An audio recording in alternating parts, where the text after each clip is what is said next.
So good morning, everybody. I hope it's still morning.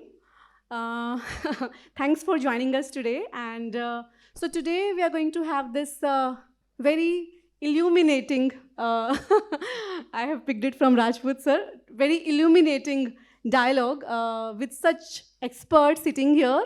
And when I'm saying experts, this is not applicable only to the people who are experienced sitting here. We have some young experts also here. These two young people who volunteered to be part of this panel because, of course, this is for youth and by youth. So we have to have these young voices on this side of the table as well. Okay, so today we are going to talk about a very big idea, but with a very local heartbeat. So how the Sustainable Development Goals, those 17 big global commitments, can live and breathe in our own neighborhoods, communities, and campuses. And driven not by distant policies, but by the energy of young people, all of us. I'm still young, trust me. So we have all heard the phrase, think global, act local. But what does that actually look like when the change maker is a 19 years old student?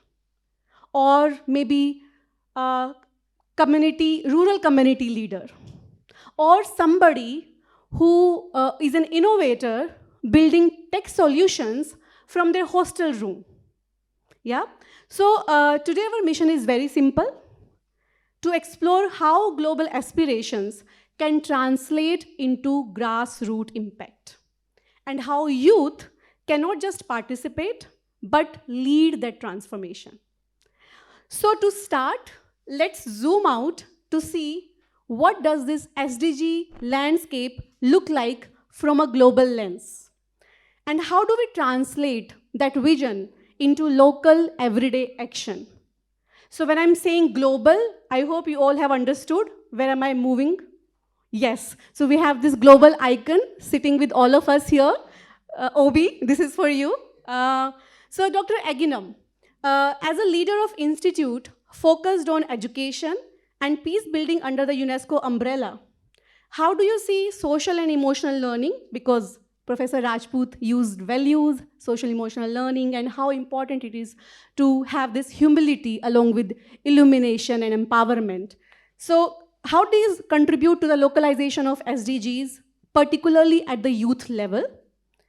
Are there frameworks or initiatives you have seen succeed in aligning these values with local sustainable development efforts? Should I pass this? I think yeah, that will be more comfortable. Can we have one more mic, please? Okay.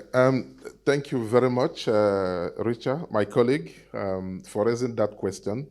Why did you put me on the spot? To to go to go, Global to local, to go first. Okay. I'm director of UNESCO Mahatma Gandhi Institute of Education for Peace and Sustainable Development, and I'm going to tackle this question from the perspective of the work that we do at the institute. Being a UNESCO institute, the very first thing that I will ask each of you to do now that the digital age, you have your mobile phones, or later, when you go back home, just go back and look at the UNESCO Constitution. There's a preamble, to that Constitution, 1946, that talks about the fact that since wars start in the minds of men, today is to be gender, in the minds of men and women, it is in the same, minds of men and women that the defenses of peace have to be built. Okay, that's a very powerful statement to make in 1946, about 80 years ago. And that is the guiding principle of UNESCO and all that UNESCO does on peace education or education for peace, and the work that we do as a Category 1 institute. Okay, so the signature or the flagship UNESCO MGIEP, started operations about 10 years ago. The flagship project that we do, because we are looking for ways, for innovative ways to teach the mind. Okay, the point has been made this morning very clearly by Professor Gawal and Professor Rajput about, look, if you give people go to universities to acquire grades and degrees, Is that enough in today's world? What type of education is that, in terms of, so education still, is based on numeracy and literacy. Everybody goes to school from a young age to learn how to read and write, okay? But beyond that, in today's world, and even in starting at a very young age, we need to, educate, educate the mind, educate people, at all ages. I will structure my comments today because we're talking about youth, about young people. So our flagship project is called SEEK for short, SEEK, and it's social and emotional education from knowledge to practice. Okay, that has been the flagship of MGIEP programs, in the last 10 years. There are four core competencies, that we focus on: empathy, mindfulness, compassion, and critical thinking. Whatever we do on our SEEK programs, we focus on one or more of these four core competencies. Okay.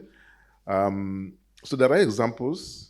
The lady who was the MC this morning I was happy that she brought up that quote, the very famous quote by Kofi Annan, that nobody is too young to lead and nobody is too old to learn. Okay. And that's really a very perfect way to put it, a very apt way to put it. Young people in the room, are the leaders. And they're not the leaders of tomorrow, they're leaders of today. And leadership doesn't mean that you have to be a political leader. And Professor Rajput actually brought up that issue, quite nicely in his keynotes. We lead in different capacities. We live in different, places, in our schools, in our community associations, in different places. Okay, so the young people are the leaders, and they're not too young to lead. And older people are not too old, should not be too old to learn. Grandparents, learn from their kids. This happens in very informal, ways.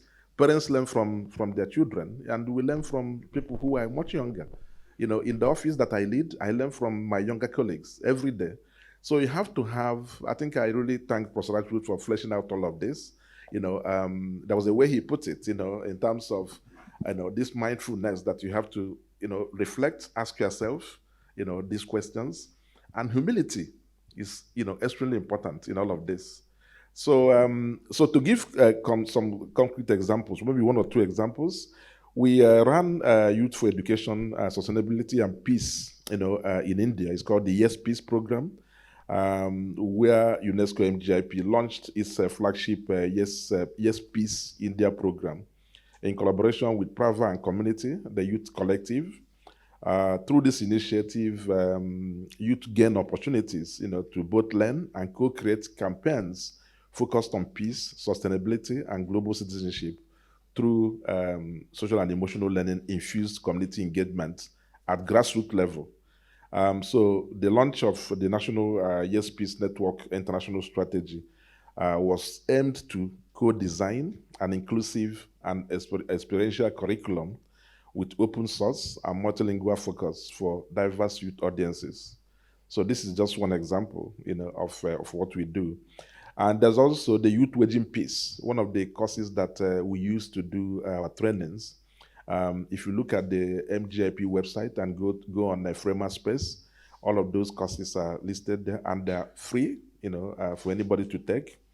So the Youth Waging Peace, in collaboration with the UN Alliance of Civilizations and the Sri Lanka's UNESCO National Commission, we brought together 35 young leaders from South Asia, India, Pakistan, Sri Lanka, Bangladesh, Afghanistan, and Myanmar.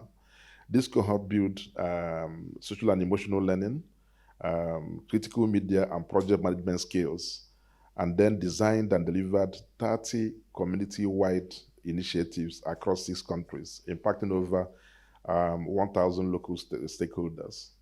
Okay, so these are just 2 examples. There are so many other ones. In the interest of time, I was given just 5 minutes to make my remarks. But there's also a course that actually we've just piloted on media information and literacy course, and it's really very well structured in terms of how to navigate the information that we get on digital space. We do know that in the digital space, there's a lot of hate speech, divisive messages, that are being, spread. And it's actually a space that is so difficult to regulate, by governments. It's not just about India, but every government is struggling, to deal with that. So in collaboration with UNESCO, we've developed a course where we now train young people, to help them to navigate, how to make use of social media and to basically use it, use it as a transformative space, for peace building. Okay, so there are so many examples for this. Just 2 weeks ago, I gave a keynote speech at a conference by Manipur University. That was an online, presentation because I couldn't travel there. But most of the panelists on the panel that I spoke on, hammered very much on, on this, this problem, to use the digital space, to create peace instead of, divide people based on their identities, whether it's religion, ethnicity, or whatever. So that's the way to go, and I think that's as an institute that is focused on education, we are targeting, to continue to train, the minds, of young people, in order to give them the competencies, the self competencies that they need to navigate this challenging world of the 21st century. Thank you. Thank you very much. Thank you so much, Obi. Thank you for letting us know about what MGIP is doing to fill this, to basically bridge this gap of global to local. And okay, so let's bring it even closer to our India's own educational vision and policies, which brings me to our next panelist, Mr. Pame, Armstrong Pame, the miracle man, if you are not aware. You can just go later and read about it, why he's called Miracle Man. Sir, the National Education Policy envisions transforming education to build active, engaged, and socially conscious citizens. Values are also identified as SEL skills that Obi mentioned, aligns closely with the SDGs. How is the ministry working to integrate SEL and SDG literacy into school and higher education curriculum? And how are these efforts helping to equip young people with the skills and mindset to localize and lead sustainable development initiatives within their own communities? Good morning, dear youths. And to my fellow panelists, many of us are not youth anymore according to the government definition, except for the two young boy and a girl. I am excited to be here once again speaking to the young population. I extend a warm greetings of the Youth Day to all the youths. Well, let me start with the simplest of the things that I encountered just yesterday. Yesterday, I was called to the school where my 5-year-old son is attending. So the teacher sent us a message that we want to have an interaction with you and your wife. So my wife was traveling, so I represented both of us. In about 30 minutes of the conversation, I came out very kind of hurt, really upset. They discuss about the activities of my son in the class, which was not very encouraging in a sense, like my son loves pinching the others, disturbing the others. He would be asked to do some class activities, he would just do, whatever he has to do, not properly, very fast. He will jump around, sketch in others' book. I was thinking, and like the whole day I was pretty disturbed in the office. Came back and just thinking, what do I do? He's only 5 years old, Imagine, now I'm still a young parent. Imagine a youth. How hurtful it will be for our parents if we are so irresponsible. Imagine a youth who are over 15 years old or like below 29 years, someone has to give a lecture or someone has to report to your parents saying that, oh, your son, your daughter is like this. I was just thinking, the pain in the hearts of the parents must be extremely, extremely painful. That brings me to talk about the responsibility of a youth. I believe today is a day to remind ourselves once again that, are you a responsible youth? When I talk about the social emotional learning, what is being so emotional about being a youth? You get once in a lifetime opportunity to be youth. Professor Rajput may think like a youth, but he can absolutely no longer be a youth. Armstrong may be looking still, I recently joined a program to do my PhD in IIT Delhi. So I went there for a registration process, stand in the line, and like people would come up to me and say, oh, they thought I'm just one of the, fellow UZ-PZ student, whereas I've been out of the education system. I'm in regular education system for the last 20 years. I graduated way back in 2005. However much young I might look, I can no longer be a youth in that category as per the government definition of 15 to 29 years. First, feel yourself privileged to be in this space. When you are in this space, learn the importance of 3 or 4 things. Number 1, being a youth. Please be self-aware that, yes, I'm a youth. Second, you have to be able to self-manage being a youth. You have to be able to manage yourself as a youth. The third emotional learning about being a youth is who are your peers, who are your friends, and being conscious to who is your neighbor, being a youth. The fourth is how do you socialize with them? How do you mingle with them? And the last one, the most important, how do you as a youth come together to solve the masses problems that the world goes through? These 4 or 5 principles sums up being these focused on social emotional learning. Now, what is my ministry doing?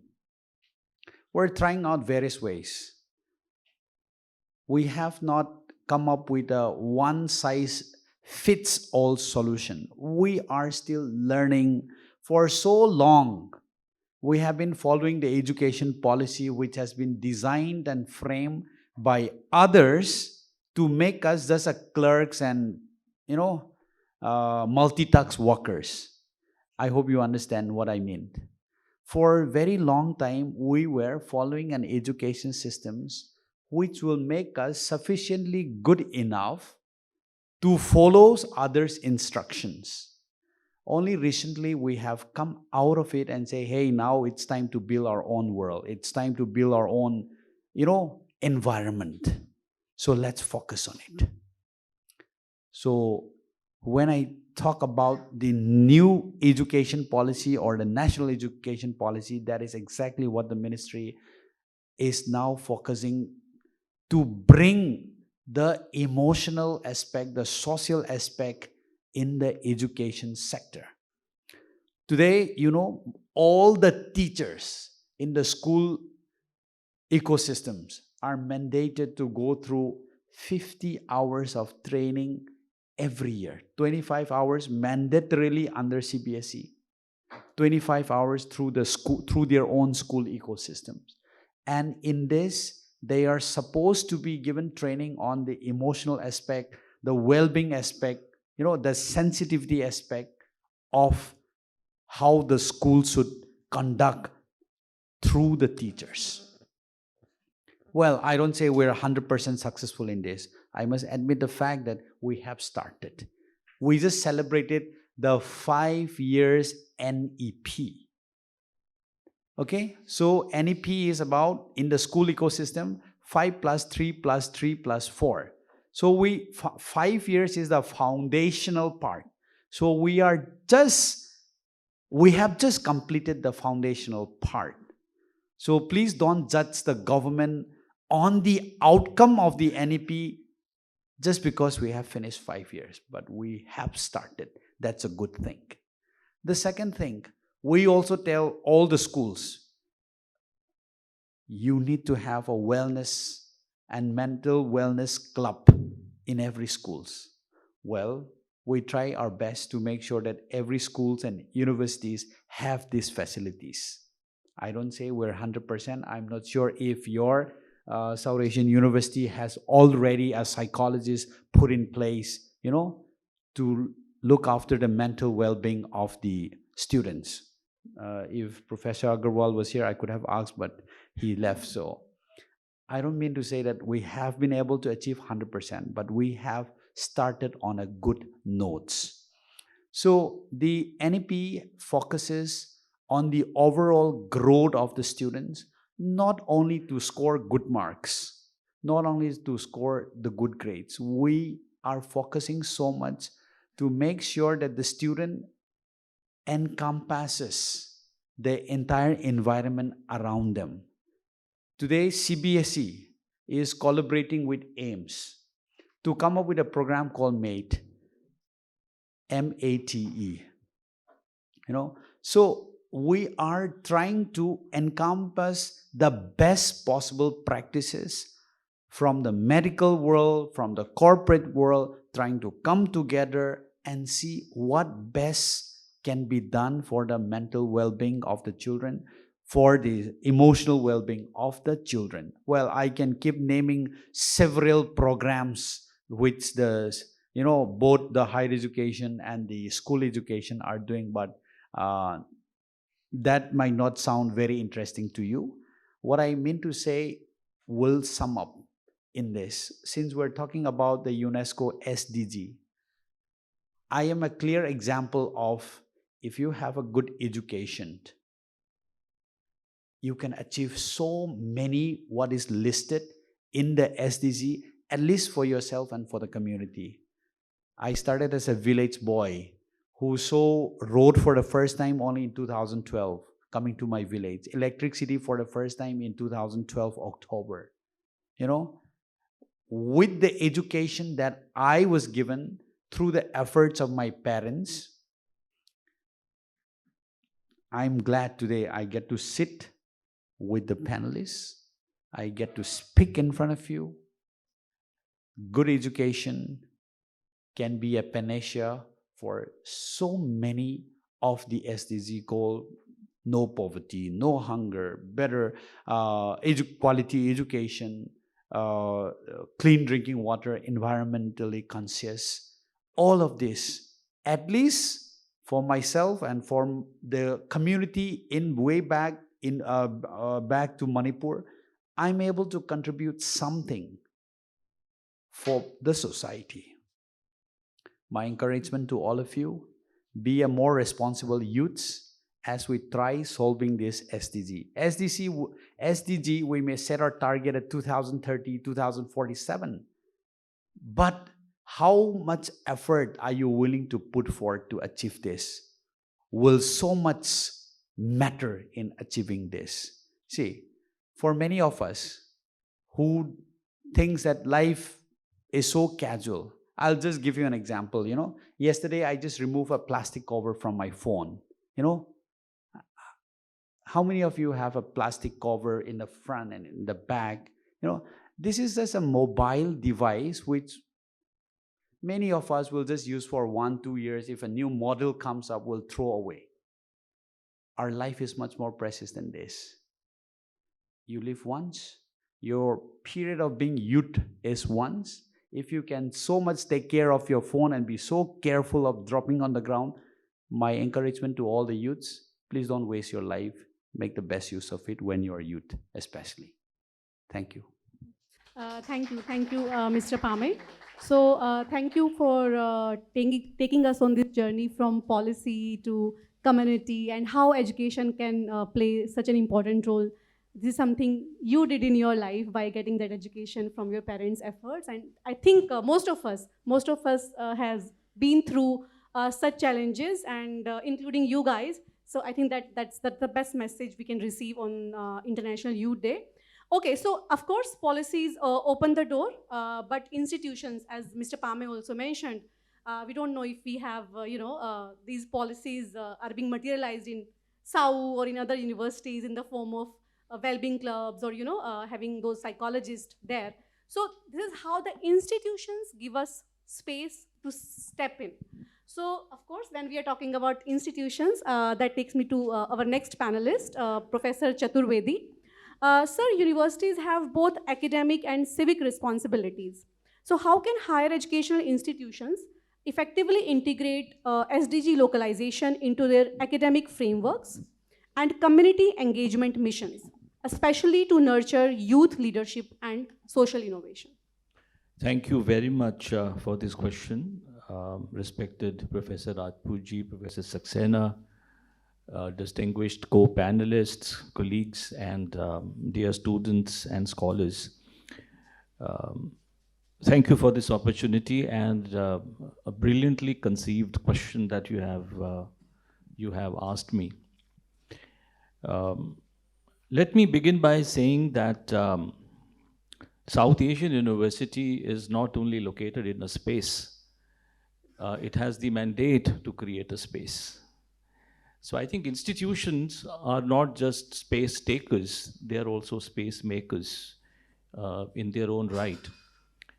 And as I felicitate my dear friends and students here on International Youth Day, let me also say that I'm not looking at you as an audience, I'm looking at you as partners, as fellow travelers. Because I think this is what academic institutions should be all about. These are journeys that we undertake together, motivated by, say, for example, case of South Asian University. Something that sounds very lofty, but it is very, very meaningful. It carries a value, in fact, and that is the knowledge without borders. Professor Rajputji made reference to curiosity and creativity, talking about the importance of conversations. I will add another C to this list, and that is criticality, particularly self-criticality. Individuals who comprise the institutions and institutions who create individuals must remain in that mode of self-reflection and self-criticism. I will just take one example in 3 or 4 minutes that I am left with, as to sort of reinforce the point that higher education or education in general is like a laboratory. We are all experimenting day in and day out, and therefore we are not creating any enclosures. But given the fact that the theme this time is localizing SDGs, we are certainly confronted with this monster called scale. And sometimes we don't realize how important scale is. It is not just a geopolitical construct. It also carries very profound moral and ethical questions and also responsibilities. Let me take just one example, where I think we very slowly at South Asian University space are moving, and that is, how do we bring macro scale in direct contact and conversation with the micro? Easier said than done, and I think this is where all of us face the challenge. And the example is a project in which I'm engaged. It's still a work in progress, but I'm deeply intrigued by what I call Anthropocene education. We sometimes don't realize that suddenly we are confronted with very big questions. There's no getting away from these questions. When Peter Crutzen, geologist, coined this term Anthropocene, he was speaking like a geologist. And today, we in the social sciences, humanities, are increasingly realizing that it is not just geology, it is social geology. So what is Anthropocene? We all know. We are talking about great accelerations. We are talking about ecological irrationalities. We are talking about irrational practices. We are talking about limits to growth. We are talking about sustainable development goals. We are talking about cross-cutting issues like gender. And here comes, in the 21st century, as 21st century unfolds, the question of Anthropocene. Now, I want to say that the first thing that we need to do in the domain of higher education, if we have to do very honestly, localize the SDGs, is to pluralize the Anthropocene. Pluralize each and every sustainable development goal that we have. Because after all, we are not talking about a uniform planetary crisis. We have to remember that it articulates itself across locations, histories, and communities. Of course, we are all youth in the sense that I think Professor Rajput, Professor Agarwal, they are all examples of the fact that youth is not simply a matter of age. Youth is youthfulness. And I think that is what we need to appreciate. And if that is the case, it is also true that the category called youth is diversely located across the planet, across the globe. So youth in Global South face another very important, I will not say burden, but responsibility. And that is they have to ensure that dominant narratives do not submerge marginalized voices, and we do not miss out on the reality of differentiated impacts of ecological crisis. Number two, I think Honorable President did make a reference to environmental education. We have to go from environmental education to Anthropocene education in a very critically informed way. Because Anthropocene education goes beyond traditional environmental education and requires interdisciplinary, transdisciplinary, and as our president says in some cases, anti-disciplinary approaches. The third, how do we frame our critical key questions and examples? How do we ensure that we are getting our questions right? For example, if we're talking about Anthropocene, if we're talking about sustainable development goals, are we asking ourselves enough about the rural-urban divide, for example, that we see throughout Global South? Are we addressing the question of pedagogical shifts? Because after all, our education should remain open, democratic, and context sensitive. What about moral agency? What about critical thinking? What about the ability to connect the local with the global? And then what about challenges? Because remember, there is a risk of universalizing human responsibility without acknowledging inequality. If you look at the latest Oxfam report on global inequalities, I think it speaks for itself. Finally, to conclude, what is the role of youth in this Anthropocene education? Number one, I would say critical questioning. Because we need to challenge the dominant one-size-fits-all narratives. Even sustainable development is not or should not be one-size-fits universal narrative. Secondly, we need to examine power structures behind climate and development policies. We need to bridging knowledge systems, combining social scientific research with indigenous and local knowledge systems. We have to engage proactively in citizen science and community mapping. We have to look at local action with global linkages. For example, protect and restore local commons while linking them to global systems. Now, SAU is a green campus, but have we really ventured into the spaces that surround the university, including the communities, including the villages, including, what we have, the Gaushala, for example. If it is not just a matter of human rights they are talking about. Vasudhaiva Kutumbakam is not just about humans. It is also about non-humans. What about policy advocacy? Are the youth today pushing for Anthropocene-aware, justice-centered curricula? Are we engaging with local councils, youth parliaments, and policy forums? Are we creating communication? Are we translating very complex environmental sciences into more accessible narratives? Are we using arts, theatre, digital media? I think this is what our Faculty of Art and Design at South Asian University is aiming at. We are trying to do that. Are we investing enough in solidarity building? Are we collaborating enough with the marginalized and grassroots communities? And finally, I would say, localizing sustainable development goals would require everyday focus on everyday practices. We'll have to question the model sustainable living and ethical consumption, as very rightly pointed out earlier by the Honorable President, and inspire peers, inspire each other through community-based critical reflection, thinking, and initiatives. So I think there's a lot that really faces us in terms of agendas and tasks.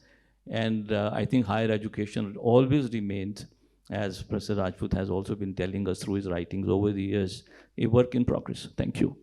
Thank you, Professor Chaturvedi.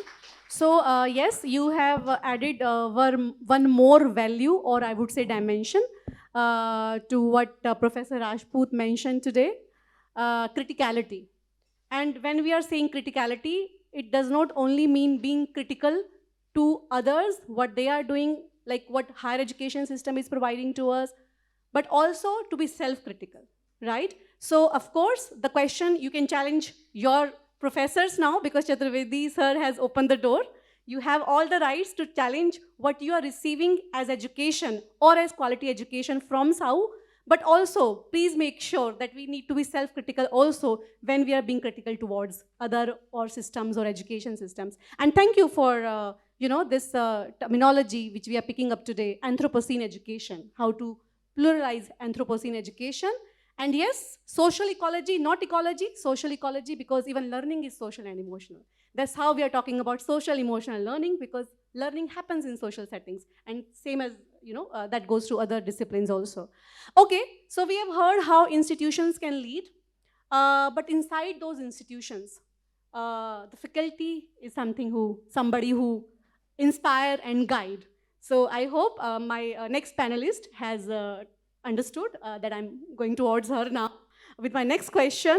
Professor Tripathi, young people often engage with global goals like the SDGs through the lens of their lived realities. From your vantage point in a large urban university, how do students interpret and act on the SDGs in their local context? And how can curricula be reimagined to make global goals more locally relevant from your own experience? So thank you, Dr. Richa, and you are our university partner for, again, for socio-emotional learning you have introduced in our university as well. And thank you for making me part of this, panel, which is full of stalwarts. So from my own perspective, what we see in our university and when we see the youth like you, our youth, they do not lack aspiration. What they lack is the access and the agency. Opportunities, awareness about the opportunities, right? I'd like to narrate it through a few of my own experiences which we faced in my university, and maybe it can connect how we can localize the SDG. Sometimes it happens that for a common student, I would say that SDG may not be, that handy to, recall that there are 17 SDGs and what they mean for a global body like UN. But for a common student, I believe that they must have lived the challenges which the SDGs wish to seek, which the SDG tries to solve, right? Last week only, I would like to share this with all of you, that last week we started with our admission cycle, and more than 700 students, they were not able to make for the round one, despite the fact that they were selected. And that was very surprising and shocking for our university, that these students were selected and they never turned up. And after a week, they came up in different campuses of ours and they started complaining that they never received any kind of communication from the university. Initially, I as a director, I also thought that somebody is trying to make excuse, but that was also very surprising that you are fighting to take a seat and then you have lost it.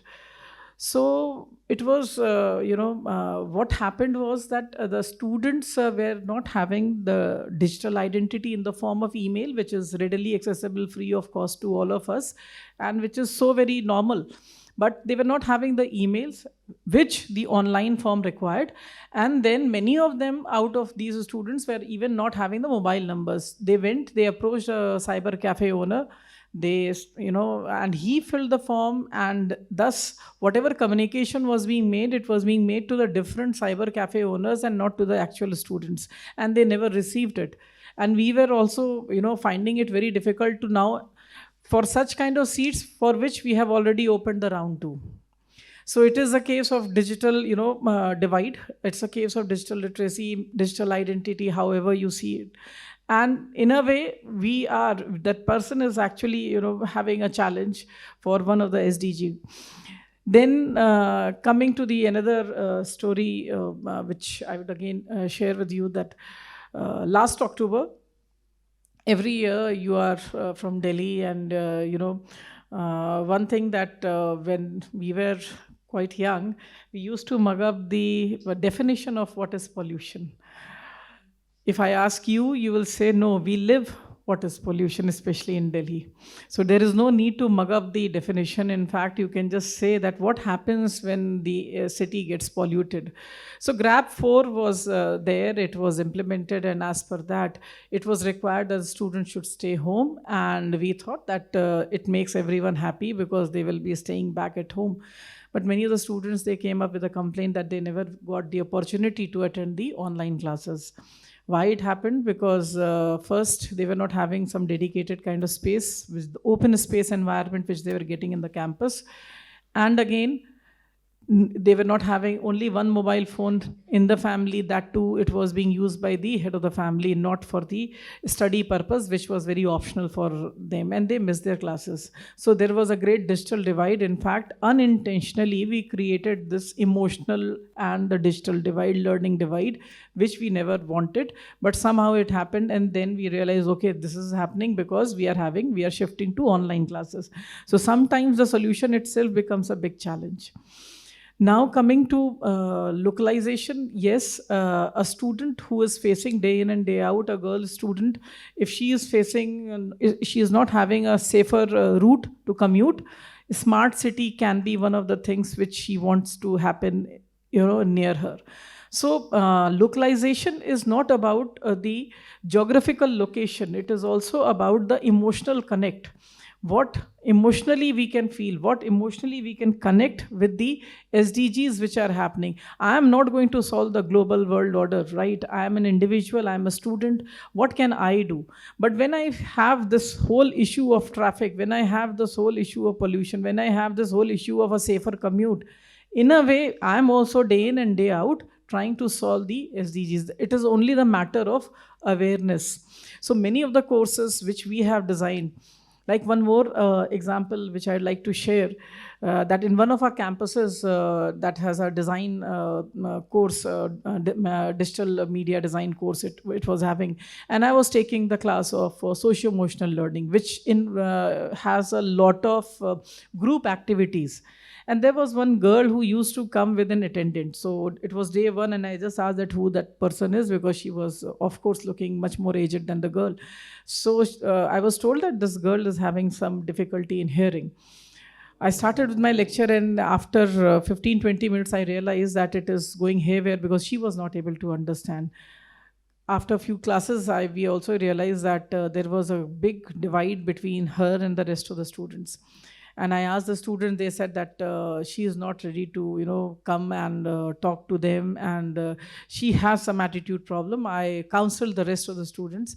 And then even I was facing a lot of challenge in taking the class, because I felt that if the class is not happening for her, what is the meaning of that?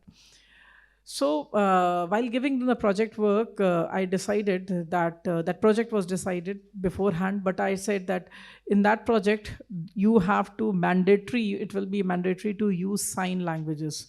First of all, you also learn, and it will help you in I don't know how the future will be, but where you will be using that, we also don't know. But still, it will be something which is a skill which everyone should know. And that happened, and after that, the girl also started, mingling with her classmates. So there are certain things which we, as a faculty, we need to be aware, and students who are facing it day in and day out, they are. So my thing is that, is there the story which you feel that there is a connect with that SDG? Definitely the students will come forward. They have a lot of aspiration, they want to do a lot. The only problem is that sometimes, I always believe that lack of awareness about the opportunity is, or maybe the awareness about the opportunity is as good as the opportunity itself. So where is the opportunity? How well can the students be fitted into that? That needs to be seen. And I believe that the youth power, because we have created a lot of mess, dear students. All of us are sitting over here. We have created a lot of issues in this world. You are the future, and we are pressurizing you to solve it out. So with your mindset and with your creativity, we are sure that you will be able to do it. Thank you. I think you actually spoke about your lived experiences you had with your students, and as you said rightly, that somehow indirectly we are putting all the pressure on their shoulders, but we are the people who created the mess actually. So yes, we are very sorry for that. I mean, I'm still with you guys, like towards youthfulness. But yes, but this is the reality, and of course, I mean, more than us, you are the people who are engaging with communities more at the grassroots level. So I think lack of awareness, yes, I do understand, but this is the time to be more aware of the opportunities. And in the next section, like in the next round, we'll talk about the opportunities you can have from such platforms, from institutions or organizations. So okay, of course, learning does not stay inside the classrooms, as Professor Shruti said. Communities are where ideas meet reality, and where youth can truly make their mark. So when we are talking about communities, I would like to move towards our next panelist, Miss Deepa Menon. I have the mic. Yeah, Miss Deepa Menon. So who will share her experiences. So Miss Deepa, civil society has a key role in empowering young change makers. Could you share how your organization has approached localizing the SDGs in community context, particularly in relation to youth-led or youth-focused initiatives that address safety, livelihoods, education, skilling, and women's empowerment? Thank you, Dr. Richa, and thank you, Dr. Saxena. Thank you, Dr. Rajput. It was pleasure hearing very inspiring keynote address, UNESCO, SA University, and really, really an absolute pleasure today to be with all of you and alongside this very, very eminent panelist, young people and faculty of SA University. So let me very briefly touch upon to what I am supposed to answer in this question. And I've been always told, over the years when I was actually between my age of young, like mentioned by many of us in terms of generation, is to keep asking. Even if you want to challenge, keep asking. So let me just tell you that what we did in the company PVR. So let me briefly introduce about the work which I do in PVR Cinemas.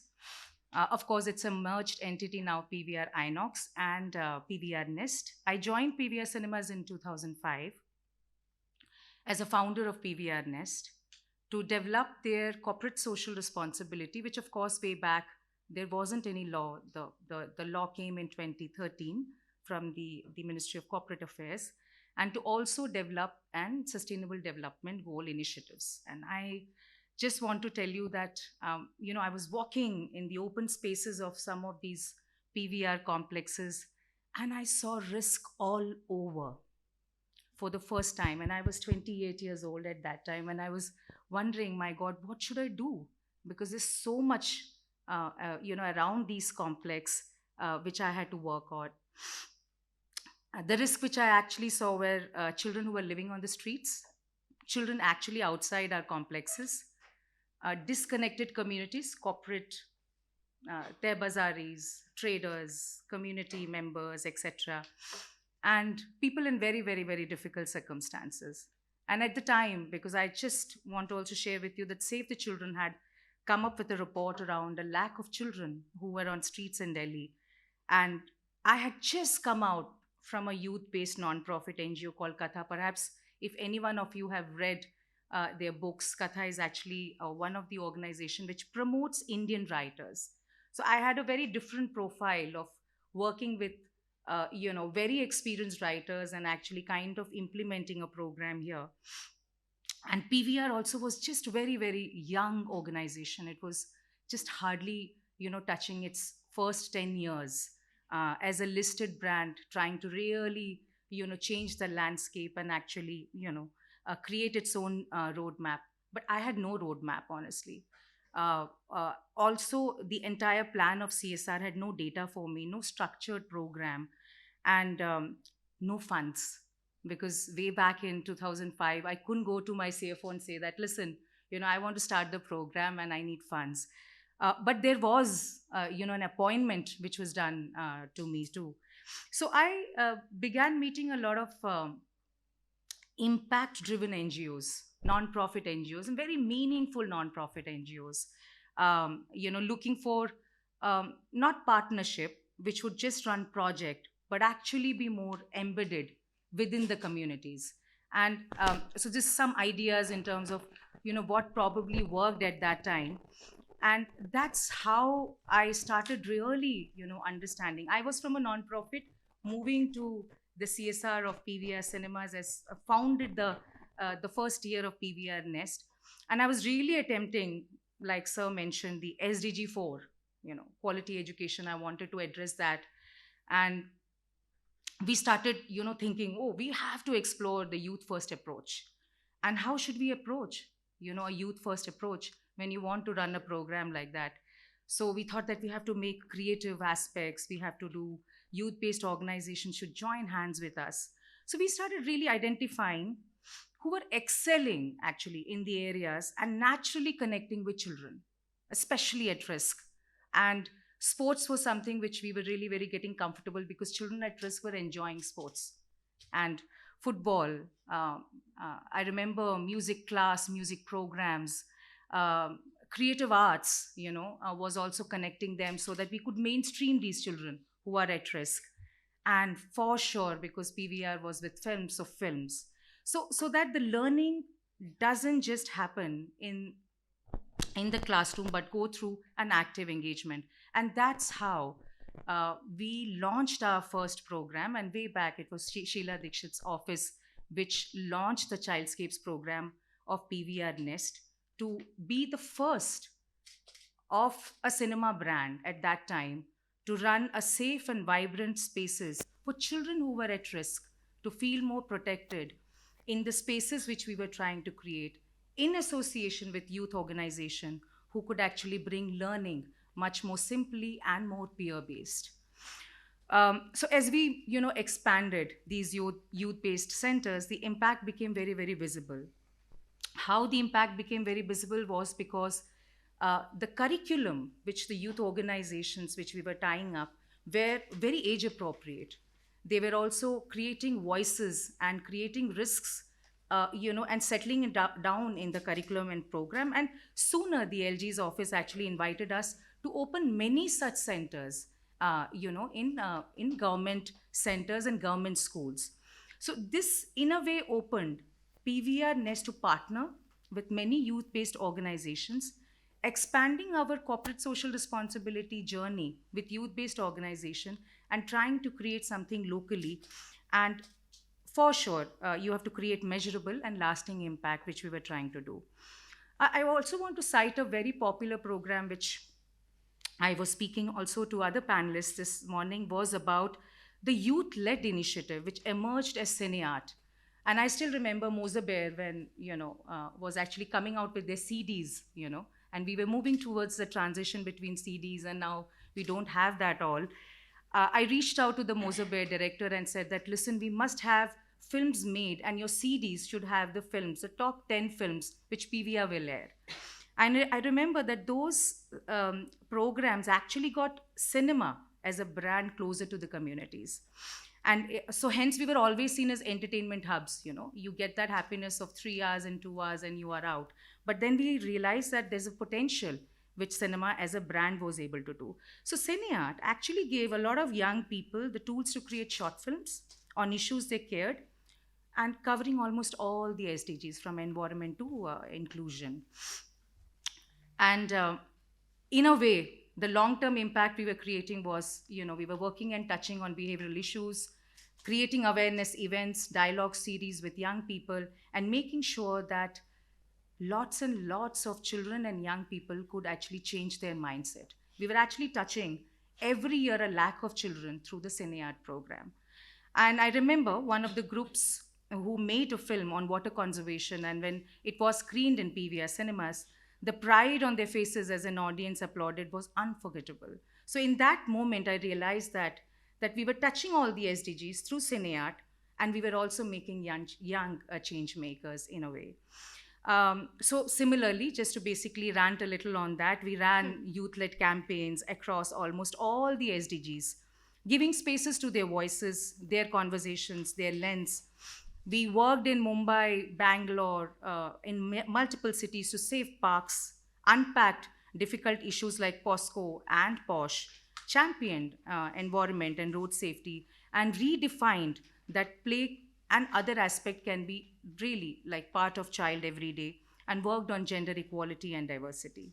So just to summarize briefly, through campaigns like Cineart and other youth-led initiatives, we gave the young people to platform the addressing SDG 4, which is quality education, SDG 5. I was just making a list that we worked actually on all the SDGs. And our current SDG is really, really very important, which I think I should share it with you, is SDG 11, which is Sustainable Cities and Communities, which is actually the youth-led first approach, which we run. The pink toilets, which you see in Delhi, is all by PVR Nest. And we've transformed the pink toilets to Garima Greh, which is actually a more safer, inclusive community space that go beyond infrastructure to offer dignity, counseling, skilling, and health support to the migrant women and the migrant children who come in our city and do not have such infrastructure. So I'm just trying to share with you that briefly, we could actually do some transformation, some change, working very closely with lots of youth organizations. So I wish you all to partner with many, many organizations like the ones out here to bring the change out. Thank you. Wow. Yeah, I have just this word, wow, because I think that talks a lot about your own personal journey. When I think back then you did not even imagine that, you will be actually contributing to achieving all the SDGs on ground. So that's action on ground, actually. So I don't think that I have much to say. It's just like a very small message. I'm also getting this opportunity to try to, give you some messages because I also facilitate, teach young people. So yes, so you have all the inspirations sitting right in front of you. You can contribute to the society as a teacher, as a director, as a leadership, as a ministry member, official, as somebody who is coming with a global mandate, or of course, joining with CSO. But again, I mean, I really loved what Professor Chaturvedi said, just to be self-critical, and then how the Professor Shruti mentioned, awareness about the right opportunities. Because I know you are facing challenges. How do you turn that challenge into an opportunity? I think that's where we have to empower ourselves. So yes, we have heard from policymakers, educators, and community leaders. But the real proof of possibility is when young people themselves tell their stories. So on this note, I will move to our first youth panelist, Abhinav Kumar. Turning the SDGs from a global vision into something that feels urgent and local is not easy. So what strategies have helped you translate big goals into solutions that people in your community can see, feel, and benefit from? Abhinav. Thank you, Dr. Richa, and thanks to everybody here, and thanks to my friends as well present here. Uh, First of all, the biggest advantage of speaking in the last, or we can say second last in my case, is that you have so much information to process and tell, or you have a disadvantage as well that so many things has been already told, so what to say more about. But thank you the way you have framed the question. I still have something to say.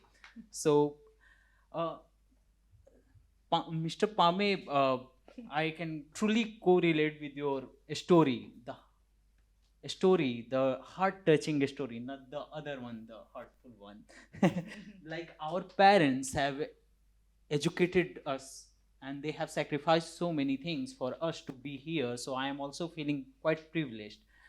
So, to answer this question, I will tell you the story of my parent, my father. So, I am basically from Rohtas, Bihar, and my father is a farmer. And of course, like you said, there are global issues and that are affecting locally, but also there are local issues that has a kind of global they are kind of global issues as well. So yeah, convincing them is just a big challenge. So I basically belong to a farmer family. I'm from Bihar, a remote village in Bihar, and our main occupation is farming. So, and we are beside the Son River. So, whenever there is a rise in the level of water in the Son River, or whenever there is flood-like situation, the people who get affected the most are the farmers. Even if the flood does not reach their home, but yes, their lands, their crops get washed away in the floods. So this was a huge concern. So, and it was quite there for quite long. So what happened a few years back, the people were like, okay, there needs to be something done. So there was continuous illegal mining of the sand was going on, and of course government policy was there, but it was not well executed in terms of stopping the illegal mining. So the people joined together, and of course youth has huge role like mobilizing people over social media on ground, and they kind of pressurized government to take stern action, and the government had to take some actions. So they started executing the policy which was already there uh, properly. Also they introduced heavy penalties those who were found breaching these rules. And also there were a platform initiated for the people where they can complain about if there is something happening illegal out there. So this has helped, not just the stop illegal mining of the sand, like heavy illegal mining of the sand, and at the same time it has helped the achieving this goal of SDG life underwater. So it was like that. And the other concern was like how we can stop the effect of the flood, not at least stop, but how we can reduce the effect of the flood in the region. So the government officials and the people, they collaboratively take some actions like uh, there was a question ki like if how can we reduce it. So there was ki, okay, we can plant some trees which bind soil quite strongly. We can plant some herbs which bind soil strongly, and also it should be beneficial for the farmer, otherwise why would they do it.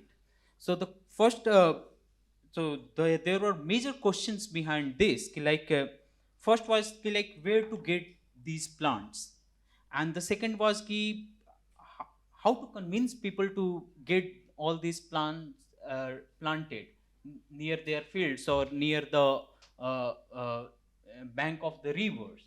So there are some policies already in Bihar, and there are some yojana like Jal Jeevan Haryali Yojana, which targets 20,000 of the planting uh, seedlings in every panchayat, which has a target. There is Manrega plantation scheme as well there. There is Krishi Vaniki Yojana, where farmers get subsidized saplings of the plant.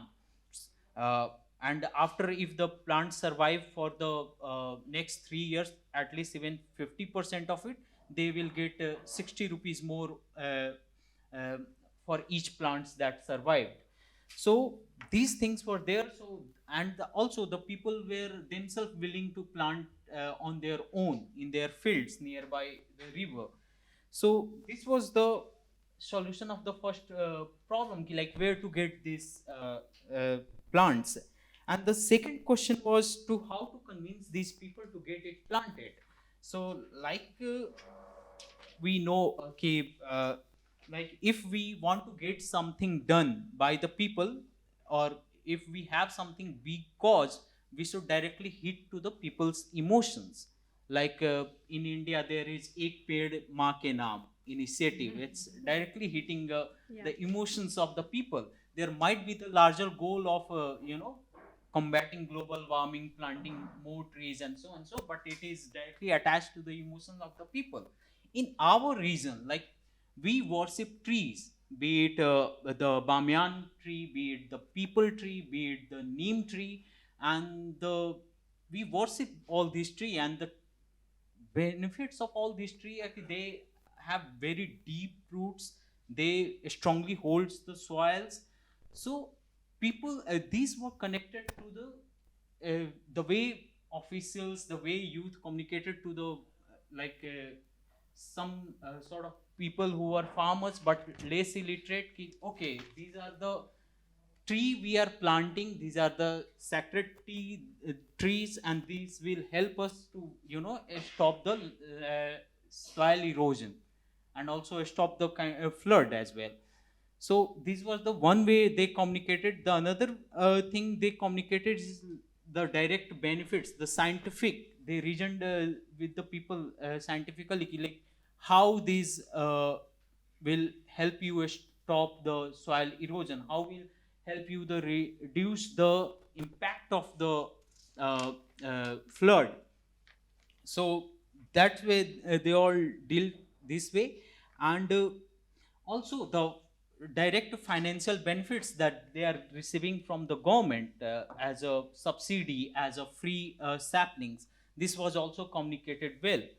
And also like after this, the people talked, people discussed, and finally they planted the way everything was planned. Of course, not everything went well, but now I can see there is benefits. There, of course, there is flood, because it is, of course, the flood is because of larger reason, but the impact of the flood has reduced quite significantly. And the people has changed the way they were farming. uh, they have a kind of you farming something which is very adaptable to the situation, like rice which can tolerate more water.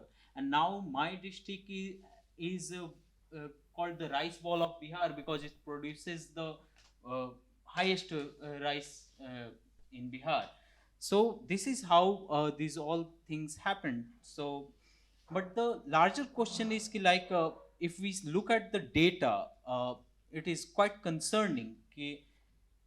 15% of the forest has been, kind of wiped out from the India between 2002 to 2024, and the Bihar is not like untouched of it. Bihar has also lost quite a lot forest area. So the larger question is ki, okay, these solutions to the local problems might be, might be for, okay, local issues are there and this might have helped, but is it the long term solution? That's the larger question that remains with us. So yeah, thank you.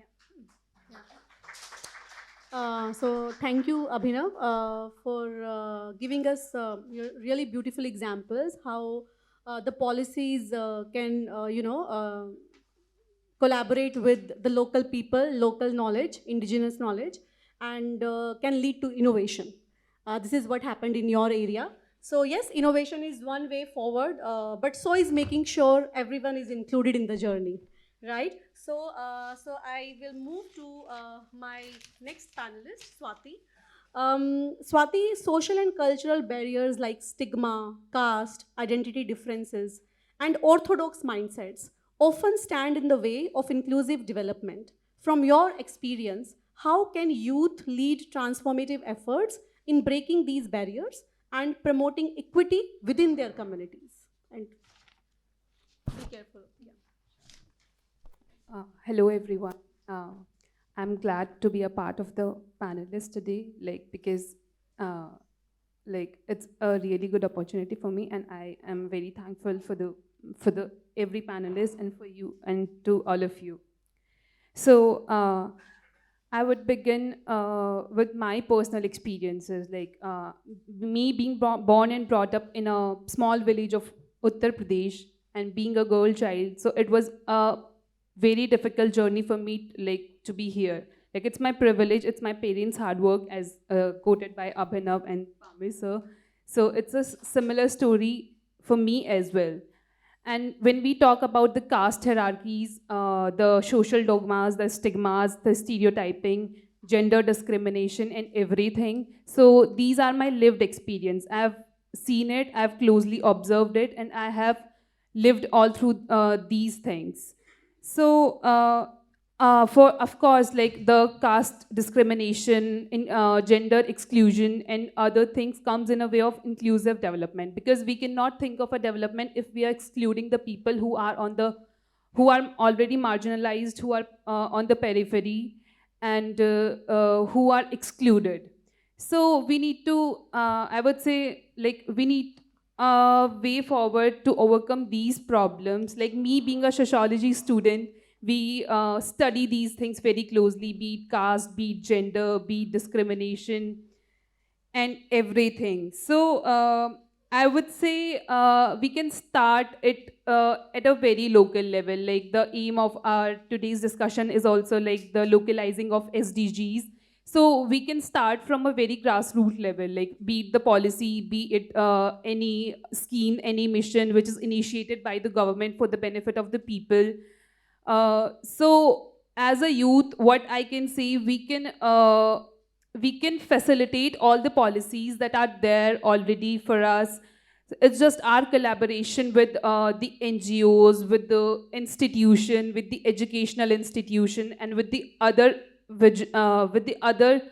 uh, institutions that are around us, to form a better network, a better collaborative network, to go and move forward. And like, there are schemes I would like to quote by the government, like the Eklavya school models, which is a residential model for the tribal people, so that they won't get excluded, or they are equally a part of this inclusive development. When we talk about education, when we talk about emotional well-being, when we talk about social well-being, so it's not the development for one, it's we need to focus on the development of all, be it women, be it a child. And education for sure is one of the aspect, but like, as other SDGs are there, like hunger, poverty, because education is important, but like, without food, how can you provide education? Without food, like, children won't come to school. So like, we can have an we can like intermix all these SDGs, and then we can work in a very constructive direction to achieve all the things that are there. Thank you. Yeah. Thank you, Swati. Thank you. Okay. So basically now my teacher. Teacher inside me is getting activated. So one very clear message to all the respected panelists. Okay. Okay. So yeah. Yes, of course. Yes, yes. So, I'm sorry, my eyes. Okay, so yes, I was about to give this message that only every panelist will be given only 1 minute because I mean they took so much in the first round. So that's something you have to compensate here. Okay, from global to local, from policies to classrooms, from communities to innovation, one thing stands out: none of this happens alone, right? Collaboration is the heartbeat of SDG success. That's why we are sitting all here to collaborate, to talk about it, to actually start with the dialogue. So how do we strengthen these partnerships and take them further? So let's zoom in on these collaborative steps. And with this, I would like to go to Mr. Pame. If you can just share what are the government priorities for scaling youth skilling programs linked to SDG goals? And what one advice would you offer to youth? Already you have given so many advices already. The message has reached, but still, I mean, how would you, inspire them to, collaborate with civil society, private sector to localize the SDGs more effectively? Here again, when you have a water pump not functioning in your house, do you think of whom? Whom do you think of? Do you think of a mechanical engineer? When electricity doesn't function in your house, do you think of an electrical engineer from IIT who passed out? You do not. We think of the local electrician, local plumbers who are expertise in doing this. Am I right, or am I the only one who calls them? I'm sure all of us. Now, the goal of the ministry is to make sure that we give maximum emphasis to these vocational sectors and at the same time give respect, dignity of labors to them.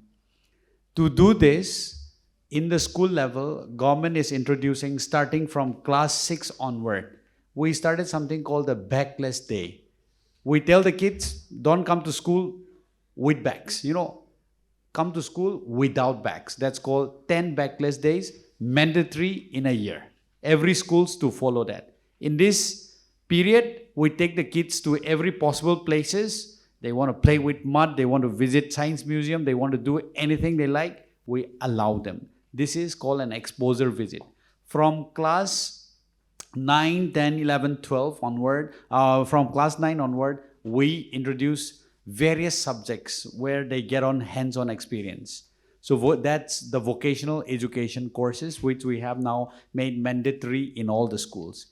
At the level of the higher education, government has introduced so many things. How many of you are aware with the SWAM course? SWAM course, okay? SWAM. Many of you are aware. What is SWAM Plus? SWAM Plus is for the vocational course which you can learn online. We have tie-up with more than 60 private companies, starting from Yahoo to Microsoft to Google, you name it, so that these companies can give you a hand-holding in imparting you these vocational courses. The third initiatives towards the end, there is something called the NATS, National Apprentice and Training Schemes. Those of you who are doing graduation or graduated, you want to do internships, training in some selected companies, you apply for it. They select you, government pays up to 9,000 rupees for your internship programs. We expect the companies who hires you to pay almost the same or 50% of what the government is paying. So many of these schemes, well, I'm not here to advertise many of the government schemes, but what I mean to say is the government is doing sufficiently a good, taking up a lot of initiatives. And when I say the dignity of laborers, in many of the developed countries like Russia, I was so surprised to see that 39 to 40% of the high school pass out, higher secondary pass out, are going towards vocational education. Here in our country, we think that going for vocational education means कुछ तो गलत होगा, कुछ तो admission नहीं मिला होगा, उसके लिए vocational education कर रहे. Don't you think that? Yeah. We want to remove this mindset by giving a dignity of laborers. we have to place the kids where they should be good at, you know. So in Germany, almost 40% of the high school passed out, higher secondary passed out, goes to specialize in the field that they are into, that they are interested in. So government is looking forward for all of this, and NEP is planning and doing already to strengthen all of this vocational education. Thank you. Thank you. Thank you so much, Mr. Pame. Dr. Richa, can I leave? Yes, of course, I can. I have can another understand. meeting Yeah, slotted at Thank 12:30. you. So Yeah, thank you for joining us today, Mr. Pame. So, you can help. Yeah. Thank you, bye.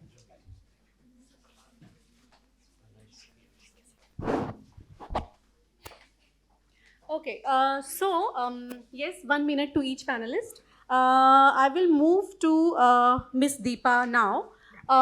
Reflecting on the journey you have shared, Miss Deepa, what have been the biggest challenges in localizing SDGs within the communities? Like, knowing what you know now, are there any strategies or decisions you would approach differently? Like, Yes. Please.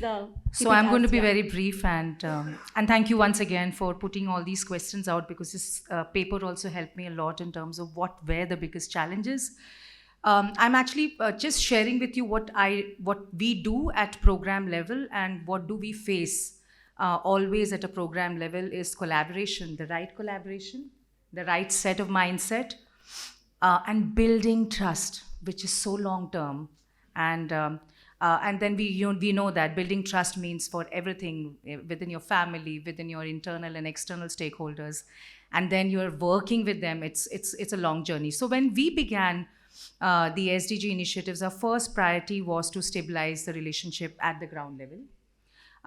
Reflecting on all the journeys, the Children at Risk program, which we used to call Childscapes. In fact, this name was given by Sheila Dikshit way back in 2005, and she saw that the traders were not participating on risk.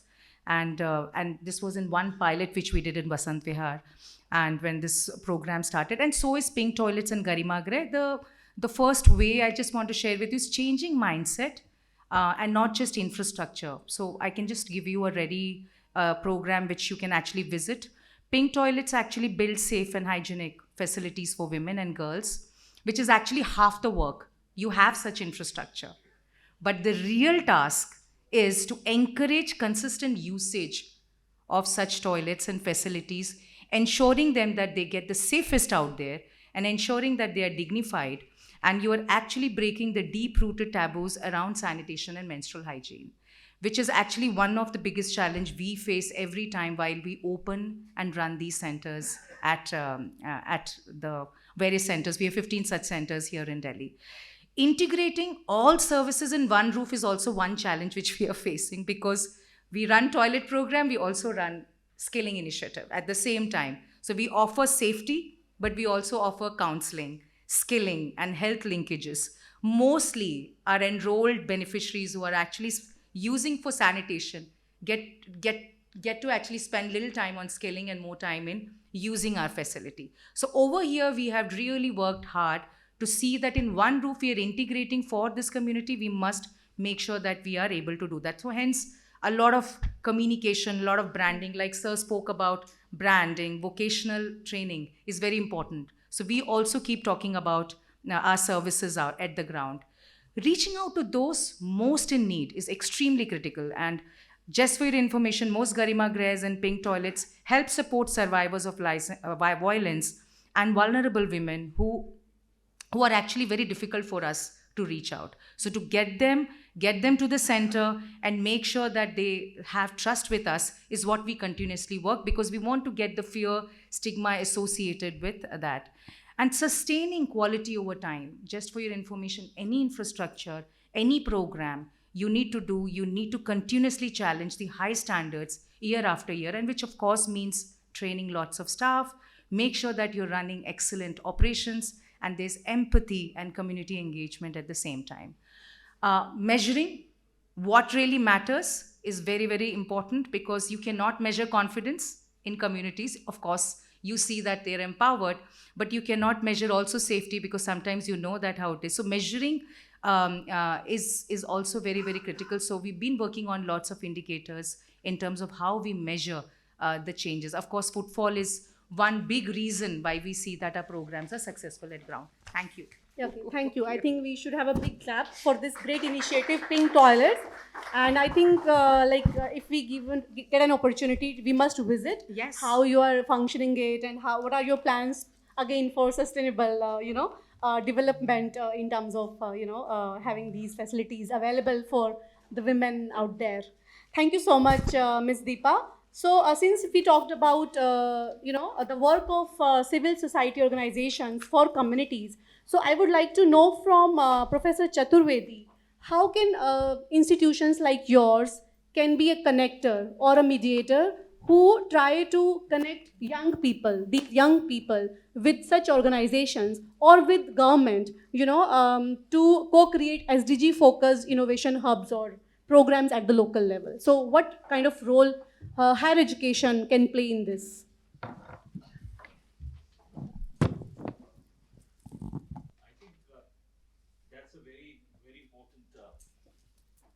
That's a very important question, and it directly relates to the responsibility that I have as Vice President, that is outreach. Yeah. I think it is not just a matter of reaching out.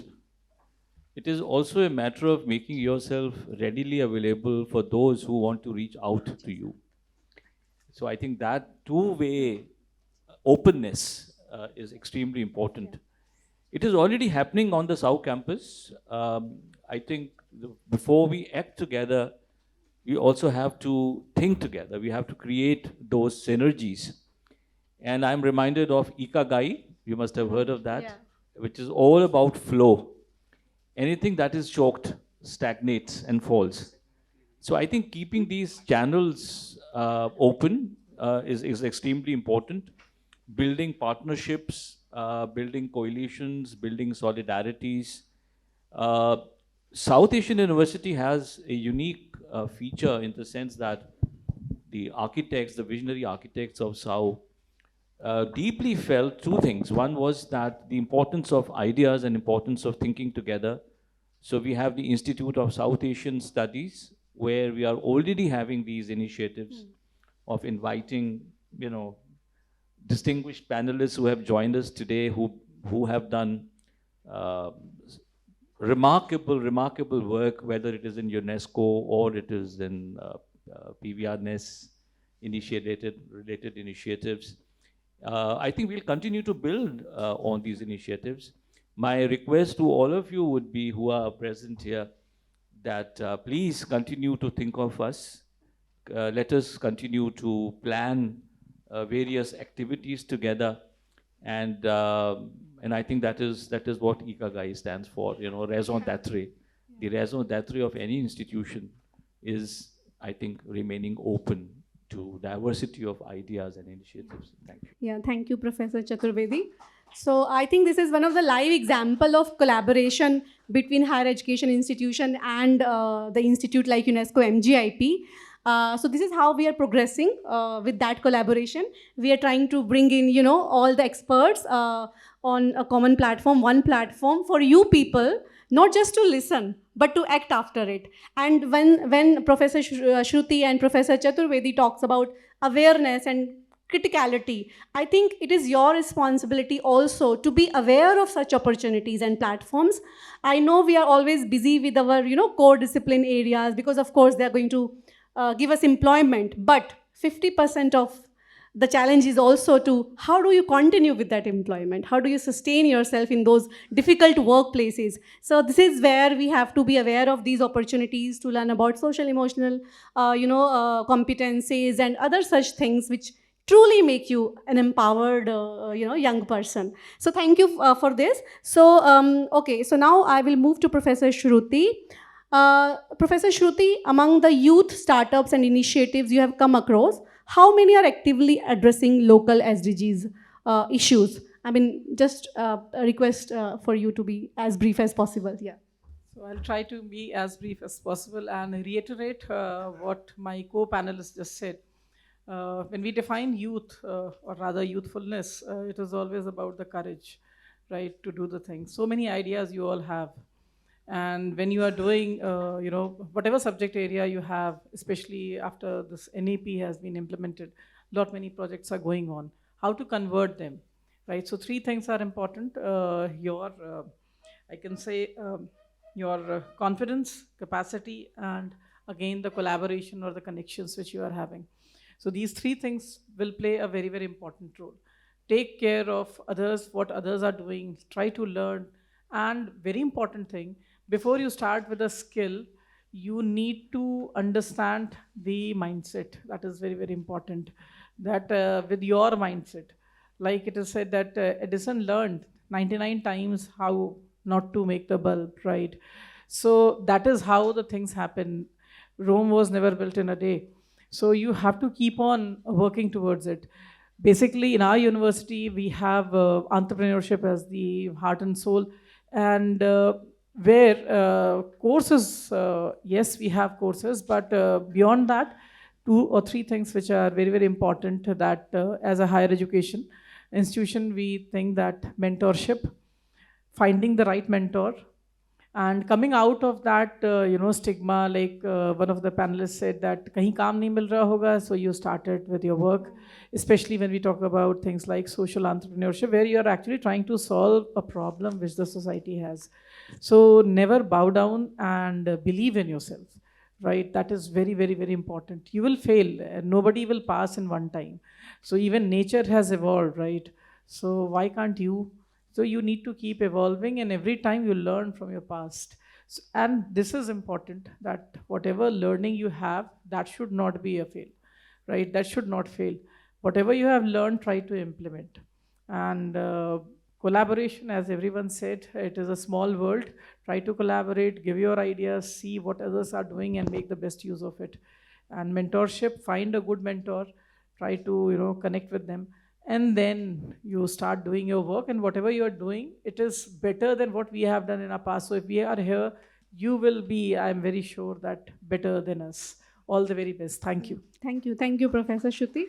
Your words reminds me of one of the competency I try to facilitate. I'm still learning in that area, self-compassion. So please always remember that you will fail.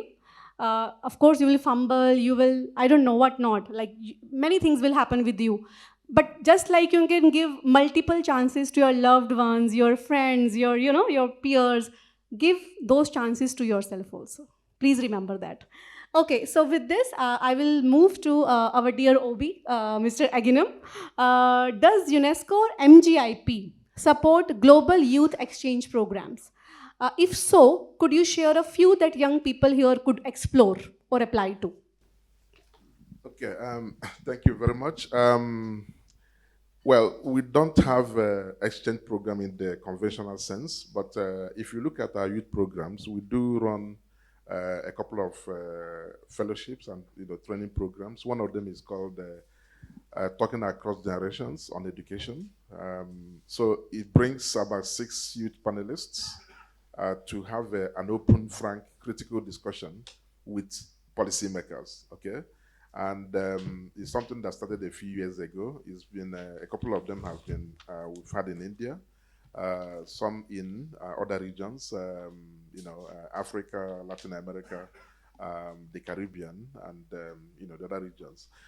So it's an opportunity to have about, say, 100 and 200 youth in the room, and then have a panel like this, okay, 6 young people engaging, in a very critical open discussion with policymakers. This could be education ministers or, other senior policy makers or bureaucrats.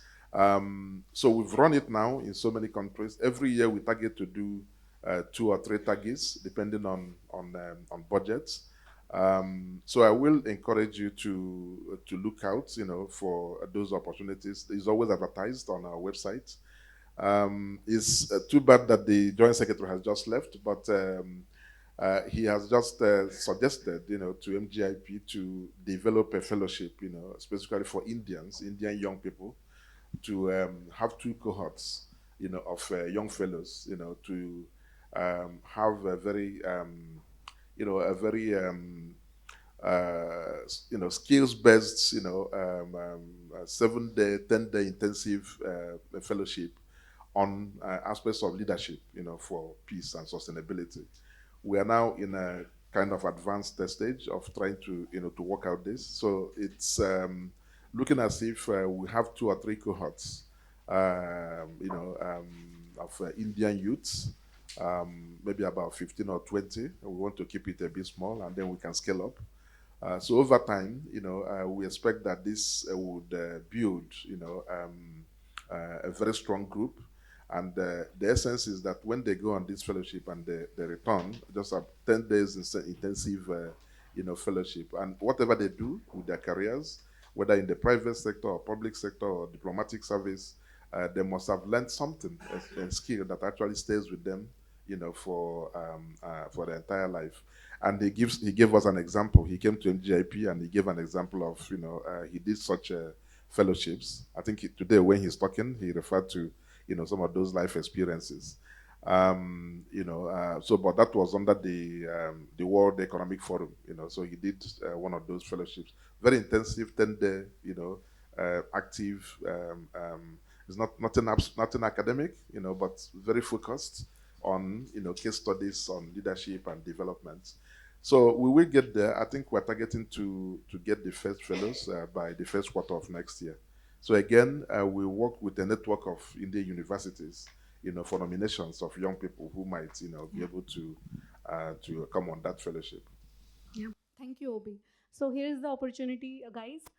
So since we are partnered with South Asian University, and when this program starts, of course, you will get a notification from us and from your professors and management, and you can definitely apply for that, right? So this is one of the opportunity, and that also talks about that, real learning happens when you step out of the comfort zone. Learning happens everywhere, but real learning, like, what new, what extra you can learn from what you're already learning.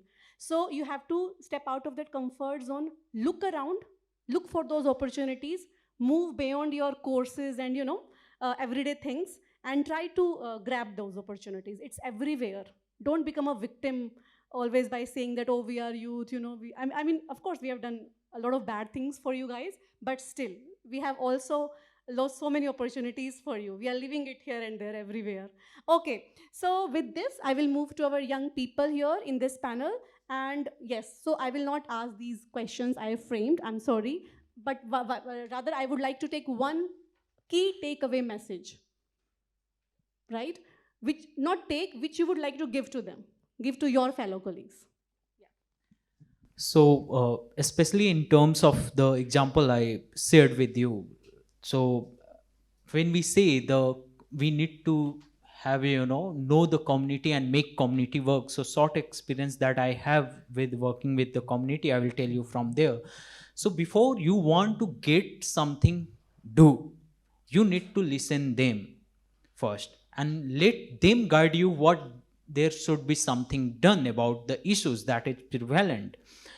Like Menon ma'am mentioned, the trust. The trust is important, and trust cannot be built from the top-down approach of communication. You are saying something, do this, do this. It should be always bottom-up.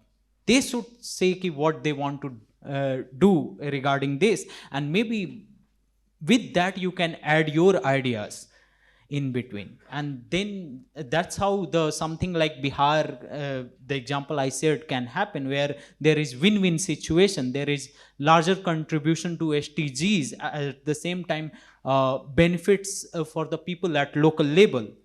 Also, we need to be careful about the 3 things, as I have a communication background. So when you are communicating, be careful about the messenger, message, and the medium. 3 things. Messenger in the terms of somebody whom the community perceived to be outsider cannot make the community works something towards bigger goal. So they should feel something insider. So what we researcher often talk about, especially in social sciences, the insider views, and for that you need to be insider. So try to be that. And second is the message should be clear, and the message should be also in such a way that in their language, in their understandable language. Because suppose if you are working in Bihar, of course you need to talk either in Hindi, Bhojpuri, Mathili, or some local dialects. And the medium, so medium is like, of course, they, regarding this project, there were a youth, there were old farmers, there were illiterate people, there were educated people. So you need to tailor fit your medium as well according to their needs. So that's three things we need to keep in our mind. That's all from my end. Thank you. Thank you, Aginam. Swati.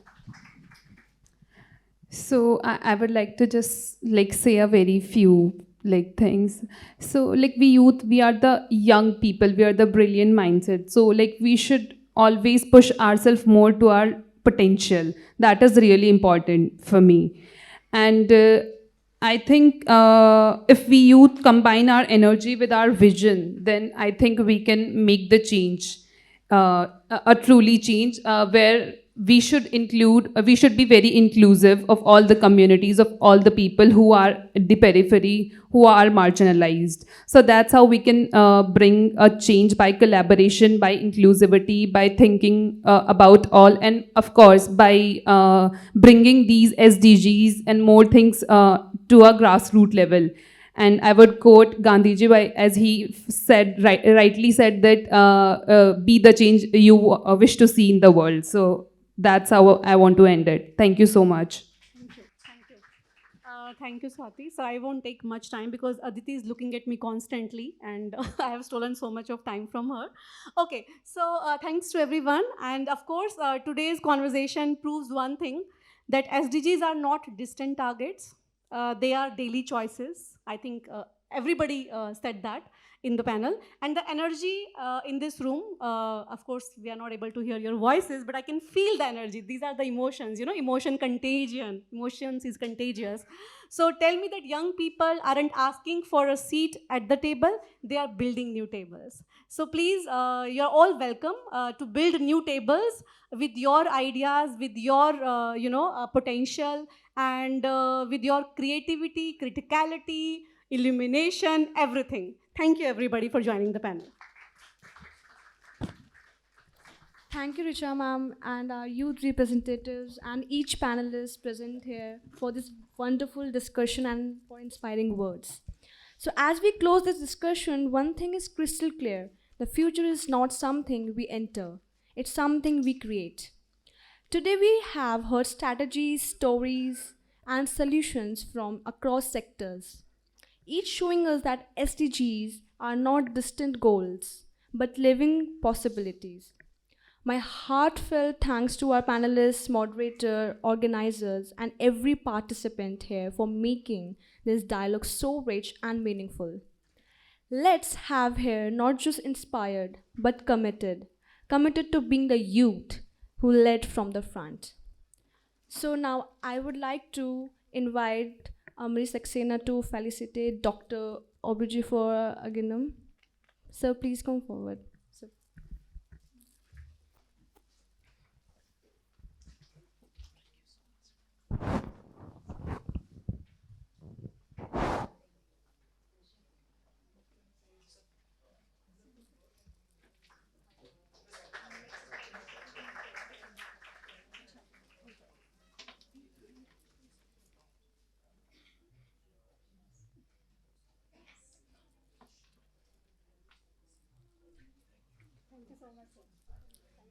Now I request Richa ma'am to felicitate Professor Sanjay Chaturvedi, Vice President of South Asian University.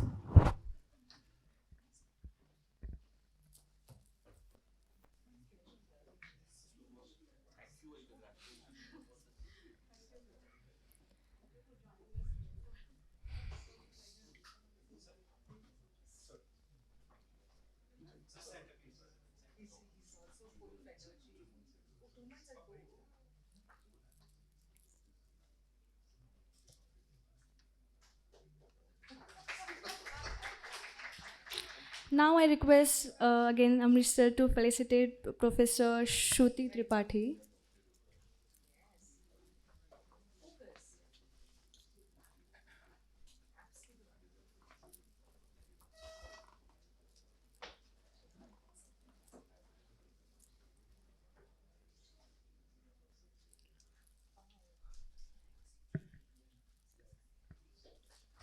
Thank you, ma'am. Now I request Richa ma'am to felicitate Miss Deepa Menon, our Senior Vice President.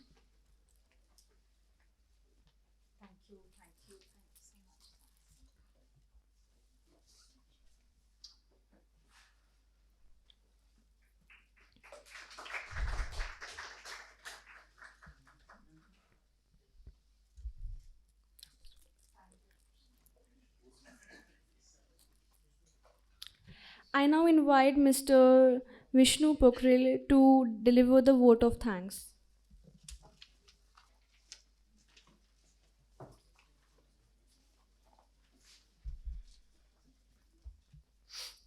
Thank you, Aditi. Respected guests, faculty members, and panelists and fellow students.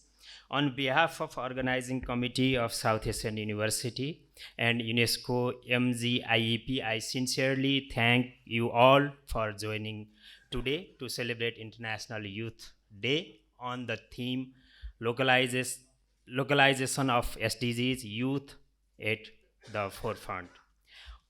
Our heartfelt thanks to Professor K.K. Agrawal, President of South Asian University, for his inspiring addresses, and to Professor J.S. Rajput, former Director, NCERT, and today's keynote speaker, for sharing his thoughts.